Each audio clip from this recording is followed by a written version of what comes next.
그 마을엔 바람이 먼저 말을 걸었다. 새벽이면 늘 같은 방향에서 불어오는 바람.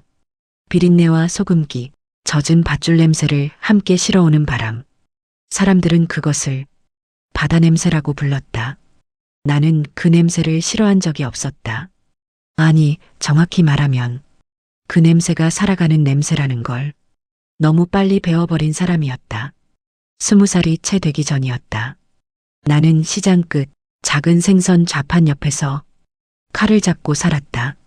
손은 늘 차가웠고 손끝에는 가끔 비늘이 박혔다. 손톱 밑은 깨끗해질 날이 없었다. 하지만 그 시절 내 얼굴에는 웃음이 있었다. 웃음은 가난한 사람에게도 생긴다. 가난이 웃음을 막지는 못한다.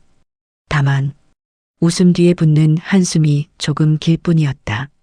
그날도 나는 생선 내장을 빼며 바람을 맞고 있었다. 그때였다.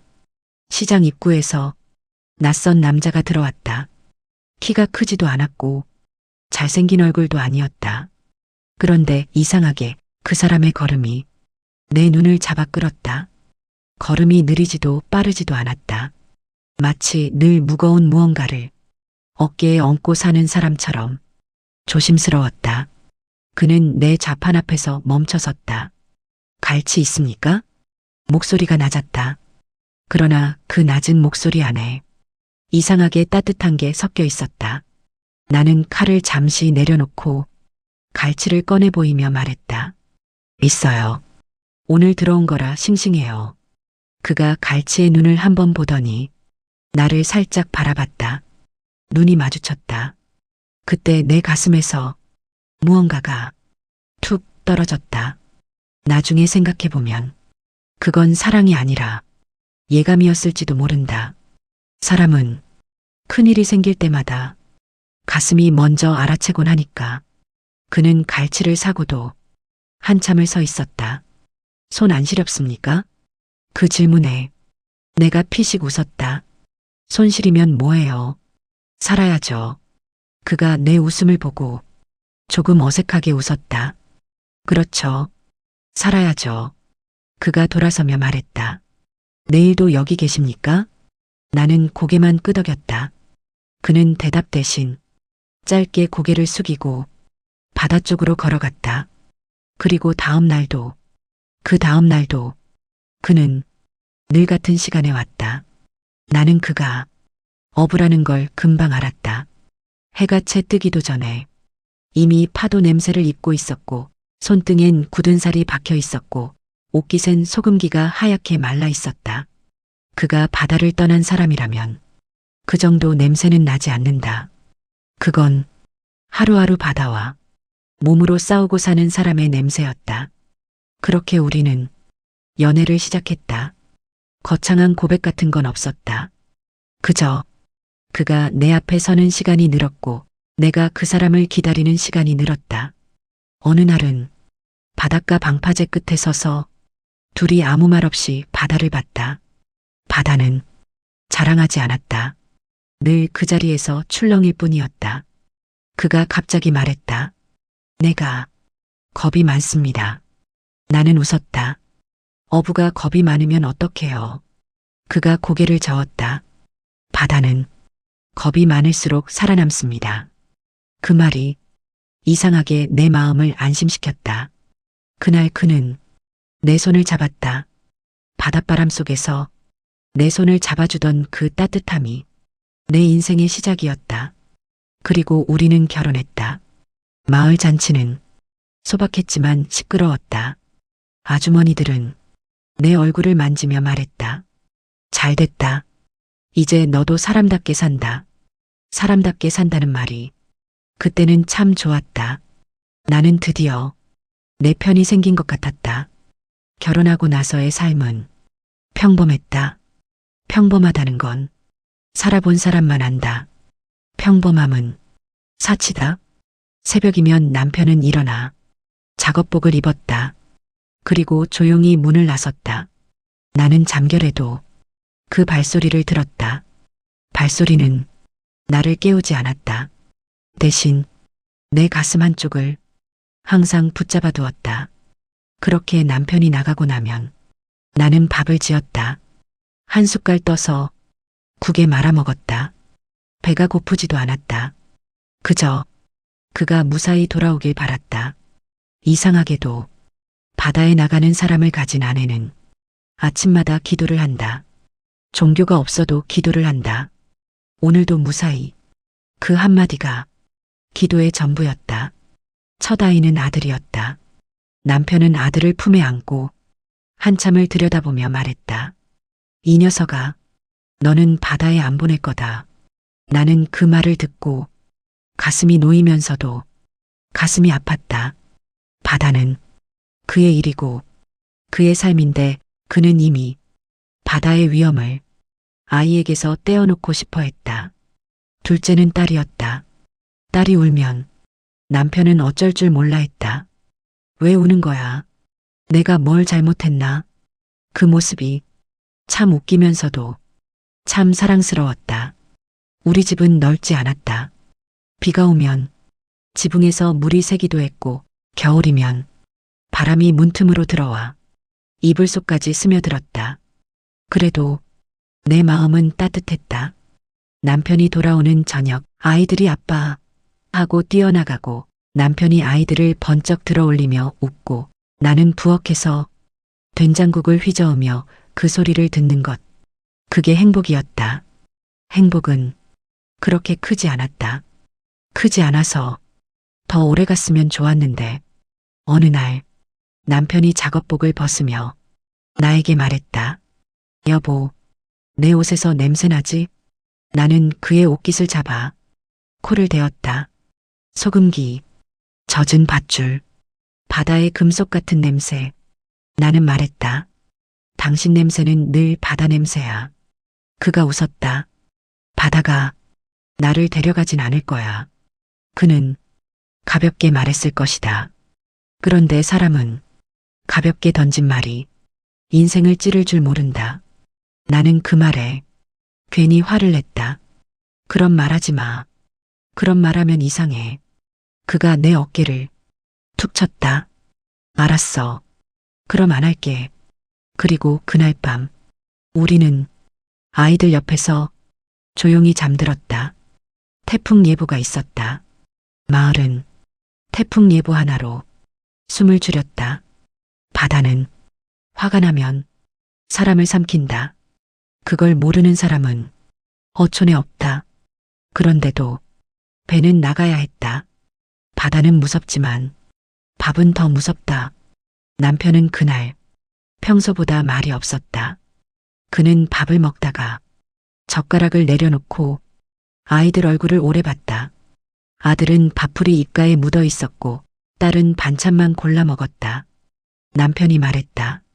아들, 밥 남기면 안 된다. 아들이 네 하고 대답했다. 딸에게도 말했다. 너도 반찬 가리면 안 돼. 딸이 고개를 끄덕였다. 그것뿐이었다.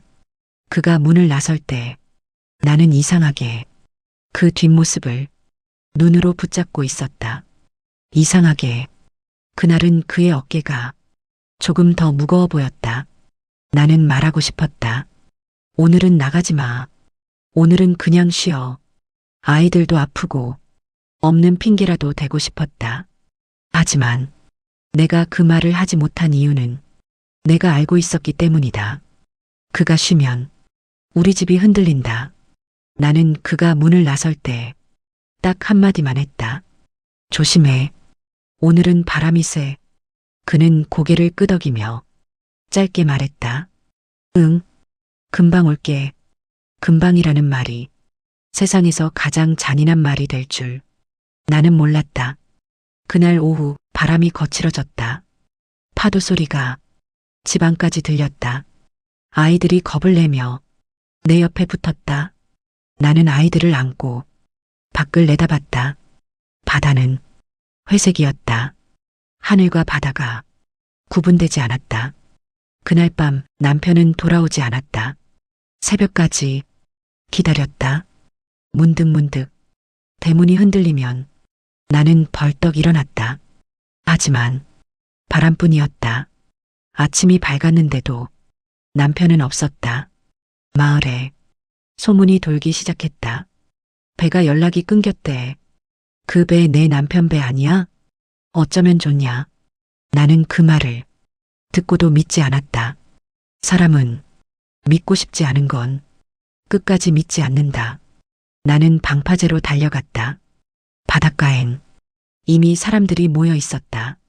누군가는 울고 있었고, 누군가는 말없이 담배를 피우고 있었고, 누군가는 하늘만 보고 있었다. 그때 마을 방송이 나왔다. 호, 현재 연락 두절. 수색 진행. 그 순간 내 다리가 힘을 잃었다. 나는 넘어지지 않으려고 방파제 난간을 잡았다. 난간은 차가웠다. 내 손이 차가운 게 아니라 세상이 차가워진 것 같았다. 누군가 내 어깨를 잡았다. 정신 차려. 정신 차려야 해. 정신이 어디 있는지도 모르겠는데 무슨 정신을 차리라는 건지 나는 몰랐다. 그날 남편은 돌아오지 않았다. 그 다음 날도 바다는 아무 일 없다는 듯 출렁였다. 내 남편이 그 안에 있을지도 모르는데 바다는 아무렇지 않았다. 그게 더 미웠다. 장례를 치르지 못한 이별은 끝나지 않는 이별이다. 사람들은 마음 단단히 먹어라고 말한다. 그 말은 위로 같지만 사실은 너의 고통을 빨리 끝내고 싶다는 말일 때도 있다. 나는 단단해지고 싶지 않았다. 나는 그냥 남편이 돌아오길 바랐다. 그런데 시간은 잔인하게 흘렀고 수색은 끝났고 사람들은 천천히 일상으로 돌아갔다. 그리고 나만 남았다. 아이들은 아빠를 찾았다. 아들은 밤마다 울었다. 딸은 밥을 먹다 말고 갑자기 울었다. 나는 아이들 앞에서 울지 않으려 했다. 엄마가 무너지면 아이들도 같이 무너진다. 나는 울음을 참았다. 울음은 목구멍에서 뜨거운 돌처럼 걸렸다. 밤이 되면 아이들이 잠들었고 나는 혼자 부엌에 앉았다. 부엌에는 아직도 남편의 컵이 있었다. 그 컵을 들고 나는 한참을 멍하니 서 있었다. 그리고 그 컵을 싱크대에 놓는 순간 무릎이 꺾였다. 소리내어 울지 못했다. 소리내어 울면 아이들이 깰까봐 나는 입을 틀어막고 어깨를 떨었다. 사람이 소리 없이 울면 더 아프다. 소리가 없으니까 세상이 모르고 세상이 모르니까 내가 더 외로워진다. 다음 날 새벽 나는 시장으로 나갔다. 생선을 팔아야 했다. 아이들을 먹여야 했다. 나는 비린내 속에서 살아야 했다. 남편을 잃은 사람에게 비린내는 그를 떠올리게 하는 냄새였다. 그래도 그 냄새를 버릴 수 없었다. 바다는 내 남편을 데려갔고 그 바다의 냄새로 나는 아이들을 키워야 했다. 그 모순이 내 삶의 뼈가 되었다. 세월은 눈치 없이 흘렀다. 사람들이 이제 좀 괜찮아졌지? 라고 물을 때마다 나는 고개를 끄덕였다. 괜찮아진 게 아니라 그냥 버틴 시간이 쌓인 것뿐인데 아이들은 자랐다. 아들은 아빠 이야기를 잘하지 않았다. 말하면 엄마가 울 것 같아서 참는 것 같았다. 딸은 가끔 내 옆에 와서 말없이 팔짱을 꼈다. 나는 딸의 팔짱에서 위로를 받았다. 그 작은 팔이 내게 말하는 것 같았다. 엄마, 나 여기 있어. 아이들이 학교에 갈 때 나는 학비를 마련하려고 더 일했다. 새벽엔 시장, 낮엔 식당 설거지, 밤엔 김포장. 손목이 부었다. 허리가 끊어질 것 같았다. 그러면 나는 바다를 봤다. 바다를 보면 남편이 떠오르고 남편이 떠오르면 다시 일어설 수 있었다. 이상하지. 남편을 데려간 바다인데도 그 바다가 나를 다시 세우는 순간이 있었다. 어느 날 아들이 말했다. 엄마, 나 대학 갈래. 나는 밥을 뜨다가 손이 멈췄다. 대학? 그 단어는 우리 마을에서 멀게만 느껴지는 단어였다. 나는 물었다. 공부할 수 있겠어? 아들이 고개를 끄덕였다. 할게. 아빠가 바다에서 고생했잖아. 나 배 타기 싫어. 나는 그 말을 듣고 눈물이 났다. 하지만 웃었다. 그래. 너는 바다 말고 내 길을 가. 딸도 자랐다. 딸은 나처럼 되지 않겠다고 말했다. 엄마, 나는 기다리는 사람 말고 내가 선택하는 사람이 될래. 그 말이 섭섭하면서도 대견했다. 아이들은 도시로 나갔다. 집이 텅 비었다. 그때부터 내 삶은 조금 더 조용해졌다. 조용함은 편안함이 아니라 텅 빈 소리였다. 딸이 결혼한다고 했을 때 나는 웃었다. 그래, 잘 됐다.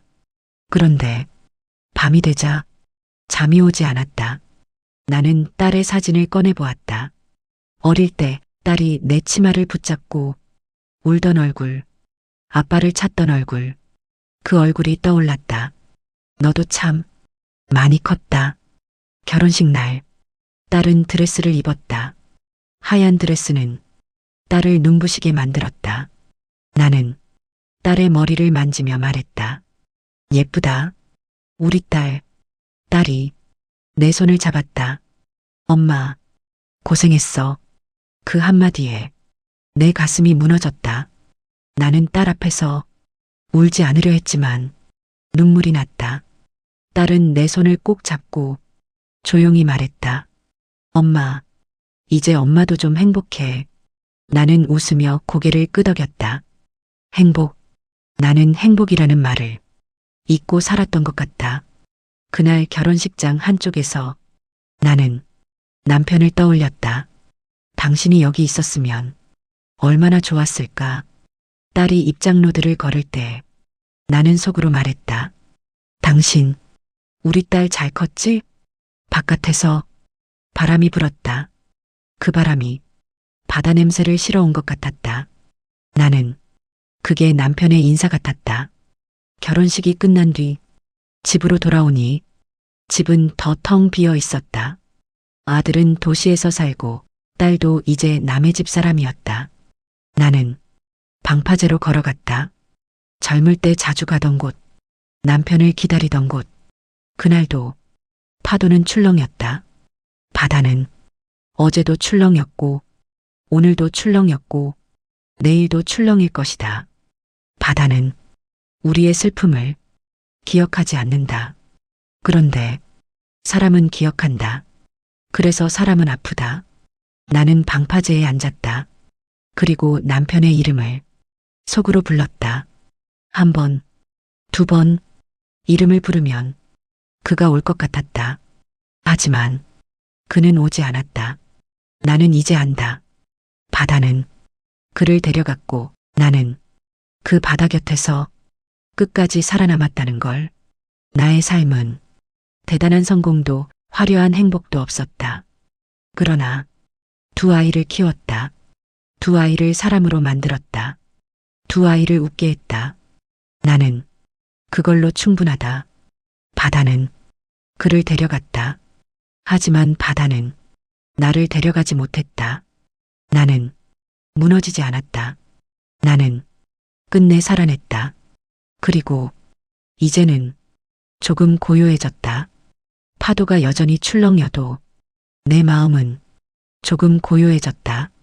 나는 일어나 집으로 돌아갔다. 내 등 뒤에서 바람이 불었다. 그 바람이 마치 누군가의 손처럼 내 등을 살짝 밀어주는 것 같았다. 나는 속으로 말했다. 당신, 나 잘 살았지? 바다는 대답하지 않았다. 그러나 대답이 없어도 괜찮았다. 나는 이제 내가 살아낸 삶을 내가 안다. 그걸로 괜찮다. 여러분은 누군가를 기다리며 살아본 적 있으신가요? 그 기다림은 끝이 났나요? 아니면 아직도 마음속에 남아있나요? 만약 당신이 이 여인이라면 바다를 미워할 수 있었을까요? 아니면 끝내 바다 곁에 남았을까요?